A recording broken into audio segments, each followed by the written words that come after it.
This welding glove was shot at 20 yards. To say I'm disappointed with the killer is an understatement. The first shot, not seen in the video itself, it pancaked the first one, obviously against a hard surface, and it deformed quite well.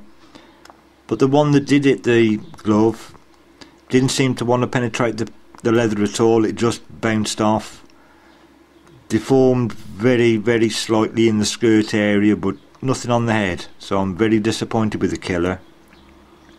The destroyer penetrated okay, made a bit of a hole there, went in, deformed a little bit, and the Crossman hollow point, that done really well. That penetrated through both sides of the leather, so that done quite well, including deforming. The BSA, it penetrated the first layer, but there was very little deform in it. It retained its shape. The Acupel, that penetrated the first layer, but I haven't found it. I've just no idea where the pellet went. The pointed pellet, that done really well. That penetrated both. Quite pleased with that in some ways. And it deformed as well. It lost its pointed shape on the head, but it did deform. The Bismag also done exceptionally well. Likewise with the Crossman and the pointed, it penetrated the best, went easily through. The Logan, I've totally lost that, and I've no idea where it went, so I can't really comment, but it did penetrate well, judging by the holes that I found.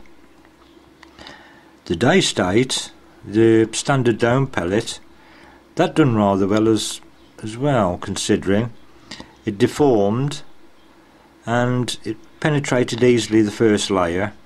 When you consider that compared to some of these so-called hunting pellets, such as the Killers with its special shape, or the Destroyers,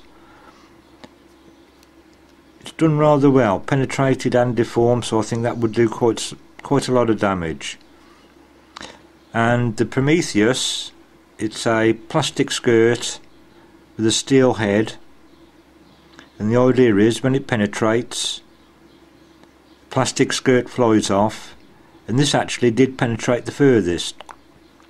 Although it didn't do as it's supposed to, separate, it did penetrate quite well.